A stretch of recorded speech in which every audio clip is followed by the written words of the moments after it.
लोकसभा निवडणुकीमध्ये प्रचंड प्रमाणात मिळालेलं यश, त्यानंतर विधानसभेमध्ये असं नेमकं काय घडलं? म्हणजे शाहू फुले आंबेडकर, नंतर इतर महत्त्वाच्या विषयांना देखील आपण हात घातलेला होता.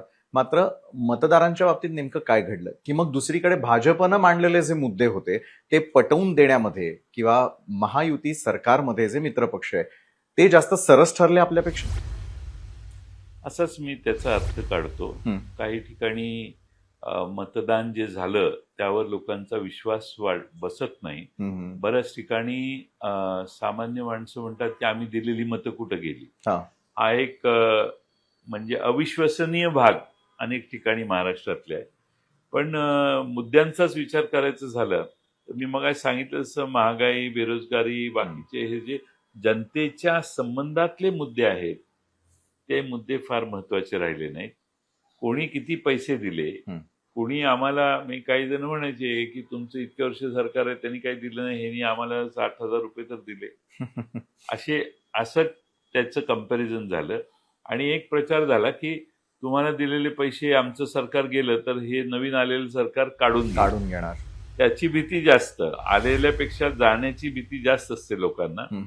त्याच्यामुळं काही ठिकाणी हा परिणाम दिसतोय. आणि शेवटी सभांचं तुम्ही कंपॅरिझन केलं तर समोरच्या आमच्या विरोधकांच्या सभांना फारशी प्रतिसाद नव्हता, पण आमच्या सभांना सगळ्याच महाविकास आघाडीच्या प्रचंड प्रतिसाद होता. पण चाललं काय तर बटेंगे तो कटेंगे, हम सब एक है. आता अशा भावनिक आव्हानाला प्रतिसाद मिळाला असं म्हणायला पाहिजे. बरं, पण यामध्ये मतदारांची काय चूक? म्हणजे याचा दोष सर्व राजकीय पक्षांना द्यावा असं नाही का वाटत? म्हणजे मतदारांना कुठे आम्ही दोष देतोय? नाही, पण मला मतदारांनी निर्णय दिलेला आहे तो आम्ही मान्य करतो ना. बरोबर, मतदारांना दोष नाही देत आम्ही, पण आम्ही जे मुद्दे मांडले त्यापेक्षा दुसऱ्या मुद्द्यांना मतदारांना प्राधान्य द्यावं असं वाटलं.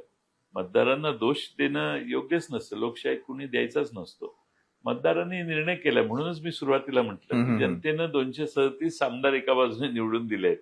त्यामुळं आम्ही जे मुद्दे मांडले त्यापेक्षा, आणि आपण जी चर्चा करतो या मुद्द्याची, किती कोणावर कर्ज आहे, सरकारवर किती कर्ज, देशावर किती कर्ज, मग रुपया 87 रुपयाला पोचला का 90 रुपयाला पोचला का 105 रुपयाला, काही देणं घेणं लोकांना नाहीये. तुम्ही आणि मी चर्चा करण्यासाठी हे मुद्दे आहेत.